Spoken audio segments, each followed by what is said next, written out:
द्वारिकाधीश भगवान श्री कृष्ण द्वारिका में संध्या का भोजन कर रहे थे। माता रुक्मणी भोजन करा रही थी, परिचारिकाएं खड़ी थी। पहला टुकड़ा जैसे ही मुंह में जाने को हुआ, अचानक टुकड़ा थाली में वापस फेंका और द्वार की तरफ दौड़े। एक तरफ उत्तरी है, एक तरफ मुकुट, भागे पागलों की तरह। पीछे जनता भागी, महारानी भागी, उद्विग्न होकर, बेचैन होकर भागे और द्वार पर जाकर बहुत शांत होकर वापस आ गए और फिर भोजन करने बैठ गए। महारानी ने पूछा कि नाथ क्या हुआ, अचानक क्यों? बोले वो वृंदावन से मेरा एक पागल, एक दीवाना, एक तारा लेके गाता हुआ मुझे ढूंढने आया था द्वारिका। अब यहाँ तो लोग मुझे कन्हैया के नाम से जानते नहीं। कह रहा था कन्हैया रहता है, कन्हैया कन्हैया कन्हैया गा रहा था। लोगों ने पागल समझा तो लोग उसे पत्थर मार रहे थे, तो मैं उसे बचाने चला गया। महारानी ने कहा ये तो बहुत अच्छी बात है, फिर लौट क्यों आए? बोले अभी तक तो वो पत्थर खा के कन्हैया कन्हैया कह रहा था, लेकिन जब मैं गेट तक पहुंचा उसने अपना एक तारा फेंक के पत्थर उठा लिए कि मैं ही मारूंगा। तो जब वो खुद ही लड़ लेगा तो मैं क्या बचाऊंगा, अपने आप ही कर लेगा। ये ऋषिकेश से ही है, इनका नाम है धैर्य आनंद। कहां बैठे भैया? ये जो भी है इसका मतलब स्वयं ही आध्यात्मिक रुचि के व्यक्ति हैं, नाम ही इन्होंने धैर्य आनंद लिखा है। मनुष्य के भीतर सबसे बड़ा दुर्गुण क्या है जिससे बचने का प्रयास सबसे पहले करना चाहिए? मनुष्य क्या है? मनुष्य पशु और ईश्वर के बीच की यात्रा का प्राणी है मनुष्य, और उसे ईश्वरत्व की तरफ जाना है। अवतार शब्द क्या है? संस्कृत के यहां विद्वान बैठे होंगे, आचार्य लोग बैठे हुए हैं। संस्कृत में अवतरणिका कहते हैं सीढ़ी को। भगवान जिस स्वरूप में ऊपर से नीचे तक उतर के आता है उस स्वरूप को अवतार कहते हैं, अवतरणिका। हम पशु से चले थे और हमें ईश्वर के प्रति पहुंचना है, ईश्वर तक पहुंचना है। तो पशुता के जितने भी दुर्गुण हैं वो हमारे साथ यात्रा करते हैं। इसीलिए हम कई बार एकांत में पशु हो जाते हैं। पशु भी जितना पशु नहीं है उतने हम पशु हैं, क्योंकि हमसे सामाजिक शिष्टाचार की अपेक्षा रखी जाती है। जैसे आप जंगल में रहने वाले किसी भी जानवर को उसका भोजन हो जाने के बाद हत्या करते हुए नहीं देखेंगे। शेर अपना पेट भर लेगा या कार्बेट में राजा जी पार्क में, उसके बाद मुंह के आगे से हिरन निकल जाएगा, मारेगा नहीं। वो पशु है, तथाकथित रूप से जंगली है। और हम और तुम मनुष्य हैं, भर पेट खाना खा लिया, इसके बाद थोड़ी देर बाद पत्नी ऐसी कोई स्वादिष्ट डिश लाई जो आपको पसंद है तो उसे भी खा गए। फिर बाहर निकले घूमने के लिए, आइसक्रीम मिल गई, उसे भी खा गए, खाए जा रहे हैं। इसीलिए हमारे संपर्क में जितने पशु पलते हैं, कुत्ते जो हमारे घर में पलते हैं वो लालची हैं। जैसे ही आप खाना खाना शुरू करते हो वो कुत्ता आ जाता है, उसको समझाना पड़ता है, नहीं बेटा ऐसे नहीं करते, उसकी मां समझाती रहती है। लेकिन जंगल का जो कुत्ता है वो पेट भरने के बाद प्रयास नहीं करेगा, क्योंकि इस कुत्ते को जो मनुष्यों के साथ रह रहा है इसे मनुष्यों ने जंगली बना दिया। ये तो अच्छा खासा वहां था बेचारा। तो पशु और मनुष्य के बीच की यात्रा, इसमें सबसे बड़ा दुर्गुण धैर्य आनंद, जिससे तुम्हें बचना चाहिए, तभी तुम्हें धैर्य प्राप्त होगा, आनंद प्राप्त होगा, वो है लोभ। अपने नाम को ठीक से समझो, तुम्हारा नाम ही उत्तर है, क्योंकि धैर्य ही आनंद का आगमन सुनिश्चित करता है। धैर्य छूट जाता है। लोभ बहुत बड़ी दलदल है। सच्चा पहली आवाज अंदर से आती है आत्मा की। हम जैसे उसे सुनना शुरू करते हैं, दो वकील आ जाते हैं बात करने के लिए। एक का नाम है मस्तिष्क और एक का नाम है मन। दोनों ज्ञान देना शुरू कर देते हैं। भाई साहब क्या रखा है, ले लो। अरे भाई साहब, एक हमारे यहां कथा है किराता अर्जुनियम। एक राजा था, बड़ा प्रजावत्सल, प्रजा का बहुत ध्यान रखने वाला, बहुत अच्छा, साधु संतों की सेवा करने वाला। एक दिन उसने बाहर शोर सुना, देखा कि एक क्रोधित मुनि गालियां बक रहा है राजा के दरवाजे पर। नाश जाए इस राजा का, क्या दुष्ट प्रजा पैदा की है, नास्तिक लोग भर रखे हैं, अधर्मी लोग। राजा बाहर भागा। राजा ने कहा महाराज इतने नाराज क्यों रहे हो, क्या अपराध हो गया? बोले मैं तेरे राज्य में विश्राम करना चाहता था और मैंने चौराहे पे घोषणा की, दो आस्तिक भी नहीं आए ये कहने के लिए कि महाराज मेरा रुक जाओ। राजा ने कहा अरे क्षमा करिए प्रजा को, आपका सेवक हाजिर है, आप मेरे राजभवन में चलिए। बोलो अच्छा, तेरे राजभवन में जहां घोड़े बनते हैं, जहां चपरासी रहते हैं, वहां रहूं और तू उसमें रहे अपने कक्ष में? राजा ने कहा नहीं महाराज, मेरे कक्ष में आप निवास करिए। अच्छा, तेरे कक्ष में मैं जमीन पे सोऊं, तू शैया पे सोए चंदन की? नहीं महाराज, आप मेरी शैया पे सोइए। साधु अंदर चला गया।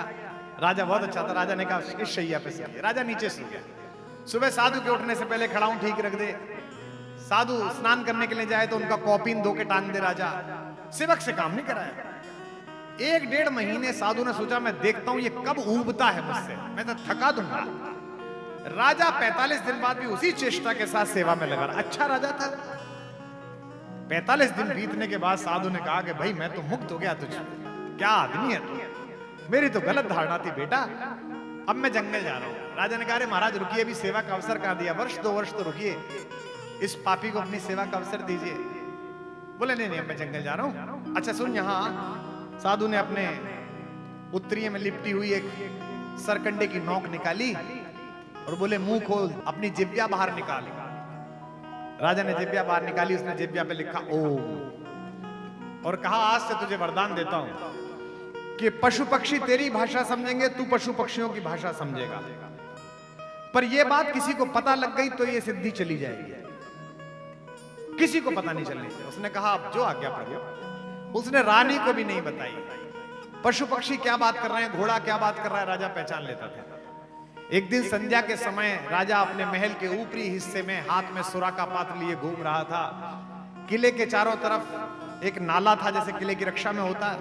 वहां पूरे किले का गंदगी जहां आकर पड़ती थी, मलमूत्र, वहां सुअर रहते थे। वराह सुअरों में शोर मचा, चिंगाड़ने लगे सुअर, झगड़ा हो गया। तो राजा ने झांक के देखा तो जो सुअरों का सरदार था वो अपनी पत्नी से लड़ रहा था। उसकी पत्नी थोड़ा लेट आई थी रात्रि में। वो कह रही थी मैं रास्ते में फंस गई थी, वहां कीचड़ ज्यादा थी, वहां भंवर ज्यादा था। तो सुअरों का सरदार बोला मैं सब जानता हूं तेरा प्रेमी कौन है और मुझे पता है तू लेट क्यों आई है।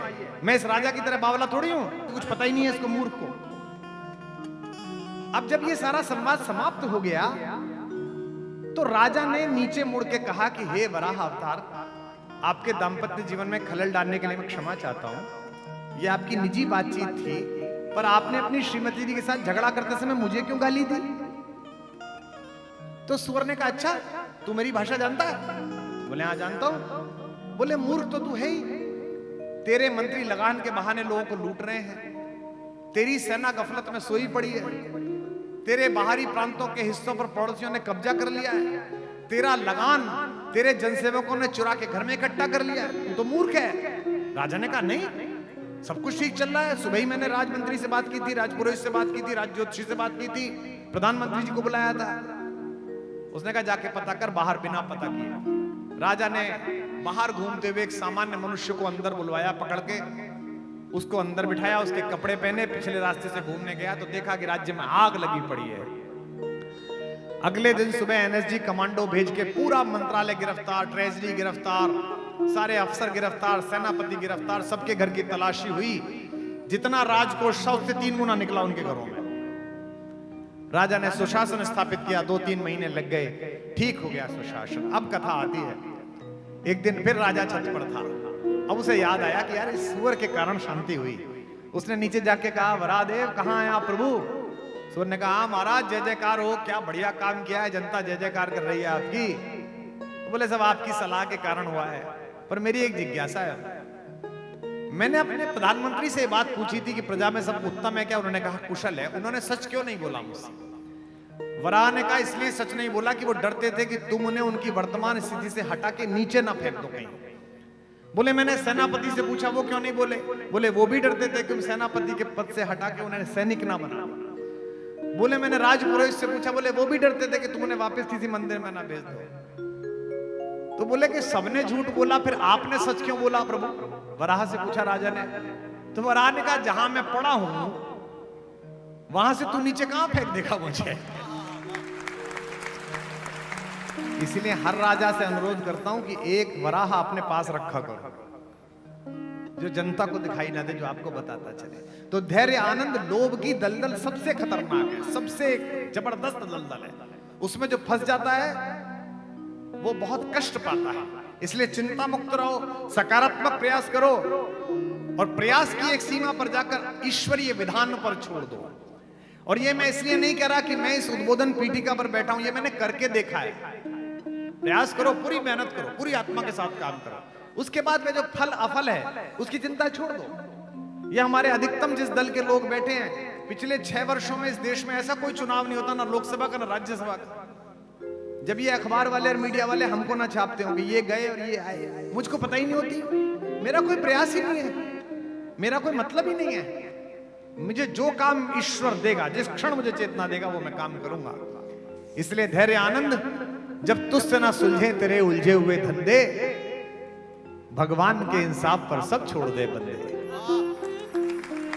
खुद ही तेरी मुश्किल को वो आसान करेगा, जो तू नहीं कर पाया वो भगवान करेगा।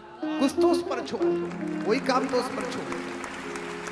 द्वारिकाधीश भगवान श्री कृष्ण द्वारिका में संध्या का भोजन कर रहे थे, माता रुक्मणी भोजन करा रही थी, परिचारिकाएं खड़ी थी। पहला टुकड़ा जैसे ही मुंह में जाने को हुआ, अचानक टुकड़ा थाली में वापस फेंका और द्वार की तरफ दौड़े। एक तरफ उत्तरी है, एक तरफ मुकुट, भागे पागलों की तरह। पीछे जनता भागी, महारानी भागी, उद्विग्न होकर बेचैन होकर भागे और द्वार पर जाकर बहुत शांत होकर वापस आ गए और फिर भोजन करने बैठ गए। महारानी ने पूछा कि नाथ क्या हुआ, अचानक क्यों? बोले वो वृंदावन से मेरा एक पागल, एक दीवाना, एक तारा लेके गाता हुआ मुझे ढूंढने आया था द्वारिका। अब यहाँ तो लोग मुझे कन्हैया के नाम से जानते नहीं, कह रहा था कन्हैया रहता है, कन्हैया कन्हैया कन्हैया गा रहा था। लोगों ने पागल समझा तो लोग उसे पत्थर मार रहे थे, तो मैं उसे बचाने चला गया। महारानी ने कहा ये तो बहुत अच्छी बात है, फिर लौट क्यों आए? बोले अभी तक तो वो पत्थर खा के कन्हैया कन्हैया कह रहा था, लेकिन जब मैं गेट तक पहुंचा उसने अपना एक तारा फेंक के पत्थर उठा लिए कि मैं ही मारूंगा। तो जब वो खुद ही लड़ लेगा तो मैं क्या बचाऊं, अपने आप ही कर लेगा।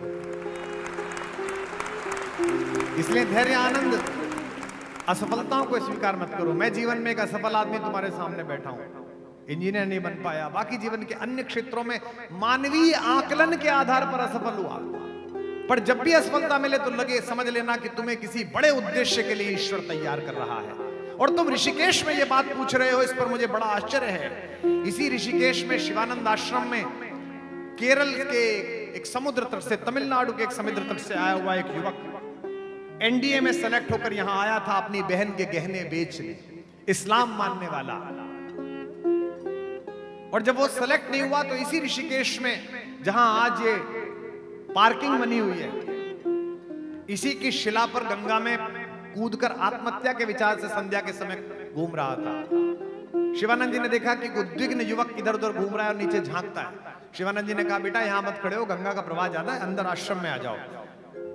साधु ने कहा तो चुपचाप चला आया, भोजन कराया, पूछा क्या नाम है, नाम बताया, अब्दुल जैनाबुद्दीन कलाम। बेटा कहां से आए हो? दक्षिण से आया हूं। क्या घूम रहे थे? गुरुदेव आत्महत्या करना चाहता था। क्यों? बहन के गहने बेच के यहां पर आया था सोच के कि पायलट बन जाऊंगा, और इंटरव्यू से वापस लौट गया। अब क्या करूंगा?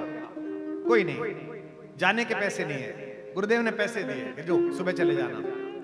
सुबह जब जाने लगे कलाम साहब, तो कलाम साहब ने कहा आप तो साधु हैं, भगवान के निकट हैं, ईश्वरीय संकेतों को समझते हैं, मुझे बताइए मैंने इतनी मेहनत की, मेरा सिलेक्शन क्यों नहीं हुआ पायलट के रूप में? शिवानंद जी ने मुस्कुराते हुए, पुष्प चुनते हुए कहा बेटा भगवान ने तुम्हें यह काम इसलिए नहीं दिया क्योंकि ईश्वर तुम्हें इससे बहुत बड़ा कोई काम देना चाहता है।